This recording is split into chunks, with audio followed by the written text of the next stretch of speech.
United states, जबकि दक्षिण America में बड़ी संख्या में आपको राज्य दिखाई देते।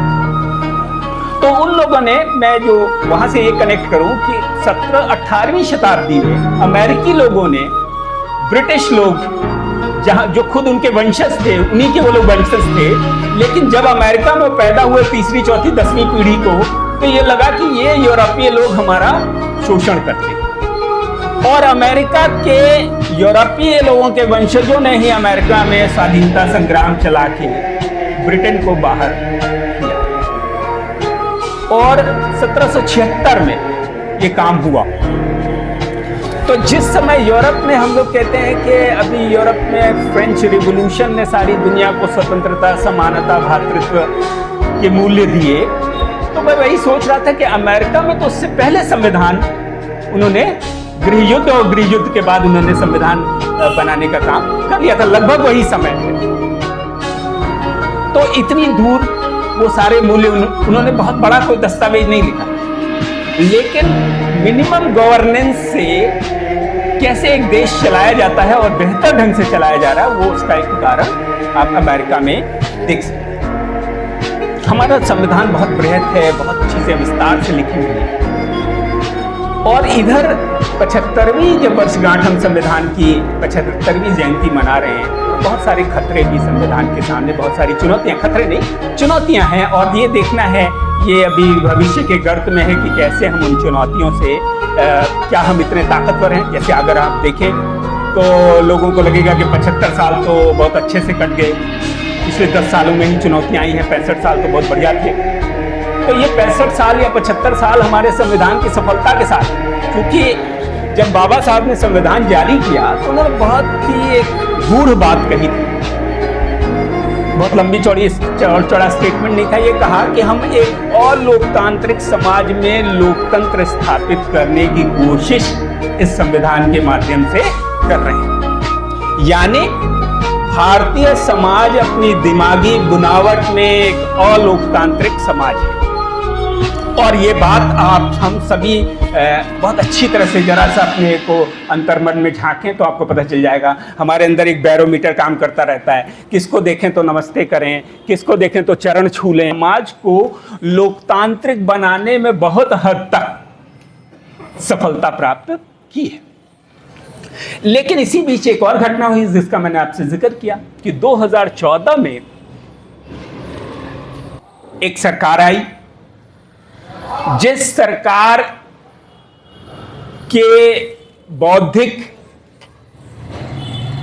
जो आका थे उनके लिहाज से भारतीय संविधान ठीक नहीं था। और वो सरकार न सिर्फ आई बल्कि 2 टर्म से या तीसरा टर्म भी उनको मिल गया। तो पहले में थोड़ा धीरे धीरे, दूसरे में थोड़ा और तेजी से उन्होंने वो काम अघोषित तौर पे करना शुरू किया जो उनके बौद्धिक गुरु लोग चाहते थे। जैसे आरएसएस कभी भी समता मूलक समाज की बात नहीं करती, समरसता की बात करती है। गौर करिएगा, हम समता की बात करते हैं, वो कहते हैं समाज में समरसता होनी चाहिए। मतलब क्या हुआ इसका?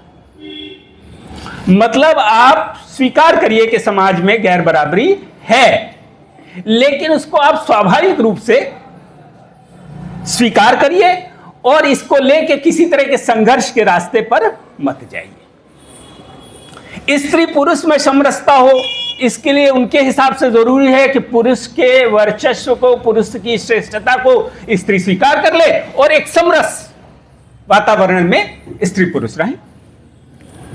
जबकि संविधान कहता है कि सब समान हैं और कानून के समक्ष समानता का अधिकार हमको दिया उन्होंने। तो ऐसे कुछ बहुत ही मैं स्थूल बातें कह रहा हूं जिससे आप समझ पाए कि क्या चुनौतियां हमारे साथ। संविधान कहता है कि हमको समता मूलक समाज बनाना, वो चाहते हैं कि समरसता वाला समाज हो, समता की बात मत करें। जाहिर तौर पर समरसता किसको चाहिए? जिसको जातीय आधार पर सम्मान मिलता रहा है वही तो समरसता चाहेगा। जो वंचित समाज था वो तो समता की बात करेगा, क्या साहब हमको भी बराबरी दीजिए। वो कहते नहीं आप निषाद राज हैं, हम आपको गले लगाएंगे, लेकिन काम आप निषाद वाला ही करिए। ये भाई बात सुने, निषाद राज है तो हम आपको केंद्र का राजा नहीं बना देंगे। आप एक नाव वालों के नेता हैं, उन्हीं तक नाव चलाना बड़े पैमाने पर होता था, आवागमन था। तुर्की वो जगह है जहां से एशिया और यूरोप जमीन के रास्ते जुड़ते हैं, दो महाद्वीप। इस तुर्की पर 1453 यानी 15वीं शताब्दी के बीच में ऑटोमन तुर्कों ने लंबे समय से वो प्रयास कर रहे थे इस जगह पे कब्जा करने की। सब 1453 में उन लोगों ने इस जगह पे कब्जा करने में सफलता हासिल कर। चूंकि वो आक्रांता थे, बाहर से आए थे, उन्होंने उस जगह पे कब्जा किया था, इसलिए उन्होंने वो परंपरागत व्यापार का मार्ग बंद कर दिया अपनी सुरक्षा के लिए कि यूरोप से सेनाएं आके हमको अपदस्थ कर देंगी यूरोपी लोग। इसलिए उन्होंने उस रास्ते को थोड़े समय के लिए या कई वर्षों के लिए बंद कर दिया। अब व्यापार ऐसा मामला है कि डे टू डे की लाइफ से जुड़ा हुआ मामला है। आप देखिए ट्रक वालों की हड़ताल हो जाती है, सब्जियों के दाम बढ़ जाते हैं, दूध के दाम बढ़ जाते हैं, किसी भी शहर में तत्काल 4 दिन में प्रभाव नजर आने लगता है। क्यों साहब, का मंडी में साहब सब्जी आई नहीं।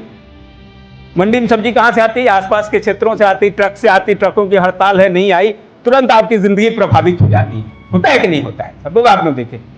कभी गैस वालों ने हड़ताल कर दी, बाहर से गैस प्लांट से गैस आना बंद हो जाए, आपको फर्क पड़ने लगता है। तो व्यापार तो ऐसी चीज है कि कुछ वर्षों के लिए ऐसे छोड़ा नहीं जा सकता था। तो अचानक आप देखेंगे, जो लोग भी थोड़ा बहुत इतिहास में रुचि रखते हो, कि 15वीं शताब्दी में ही क्यों बहुत सारे लोग खोजने निकल पड़े। तो कारण यही था कि साहब जो व्यापार का पारंपरिक मार्ग था वो बंद हो गया। अब व्यापार के बगैर जिंदगी चलेगी कैसे? तो तमाम लोग यूरोप से निकले, यूरोप की ज्यादा डिपेंडेंसी थी हम पर, हमसे ज्यादा सामान उनको चाहिए होता था, तो उनकी तरफ से ज्यादा लोग निकले, नाविक लोग, भारत के लिए नया रास्ता ढूंढने। कोलंबस भी निकला, वास्को डी गामा निकला, ये लोग सफल हुए तो हम लोग इनका नाम जानते हैं, लेकिन निकले तो 50 की संख्या में लोग थे। तमाम मर खप गए, कुछ लौट के वापस नहीं गए, कुछ लौट के पहुंचे तो असफल थे, तो उनका नाम कहीं दर्ज नहीं है। लेकिन ऐसे दर्जनों नाम हैं जिन्होंने उस जमाने में वो लोग निकले और उन्होंने यूरोप से एशिया आने का नया समुद्री मार्ग ढूंढा, जिसमें वास्को डी गामा को सफलता मिल गई। कोलंबस भी इसी काम के लिए निकला था, लेकिन तूफान के कारण उसका जहाज लंगर जहां डाला था वो 180 डिग्री घूम गया, और वो दिशा, उस जमाने में दिशा सूचक यंत्र तब तक बनी नहीं थे, तो वो बढ़ गया अटलांटिक की तरफ, और अटलांटिक क्रॉस कर गया और पहुंच गया एक नई धरती पर। कहा यह जाता है कि वो भटक रहा था समुद्र में, स्थानीय मछुआरों ने उसको देखा और कहा कि जमीन करीब है, निराश मत हो, आओ, और स्वागत किया दक्षिण अमेरिका के लोगों ने। इन लोगों ने जब वहां पहुंचा, और शुरुआती दौर में उसने डायरी में पहले दिन क्या लिखा? I have seen red Indians, मैंने लाल रंग के भारतीयों को देखा है। तो इससे भी पता चलता है कि वो आना तो भारत चाहता था। जब वो पहुंच गया वहां और भारत के बारे में जो विवरण थे वो मैच नहीं कर रहे थे, तब उसने लिखा कि न्यू फाउंड लैंड है ये, नई दुनिया। और हम लोग के बचपन में जो नक्शे मिलते थे, एटलस जो खरीदते थे हम लोग दरगाह 7-8 में, तो उसमें ऐसे ही दिखाया रहता था नई दुनिया और पुरानी दुनिया। तो नई दुनिया में दक्षिण अमेरिका और उत्तर अमेरिका, 2 महाद्वीप दिखते थे। और 19वीं शताब्दी में आपका, 19वीं शताब्दी के अंतिम दौर में आपको ऑस्ट्रेलिया ढूंढा गया जो छठा महाद्वीप है, और अंटार्कटिका। तो इस तरह से अब तय हो गया कि 7 ही महाद्वीप हैं दुनिया भर में, और हमारा इस तरह से भौगोलिक ज्ञान कंप्लीट हुआ।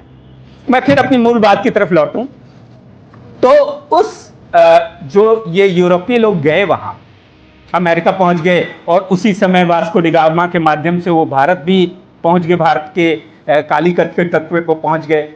तो इन लोगों ने व्यापार और व्यापार के बाद अनुकूल परिस्थितियां देखे भारत में और अमेरिका में भी, पूरा दक्षिण अमेरिका में आप देखें तो स्पेन, कोलंबस जो था वो स्पेन के राजा द्वारा समर्थित नाविक था, उसको संसाधन मुहैया करवाया था उन्होंने।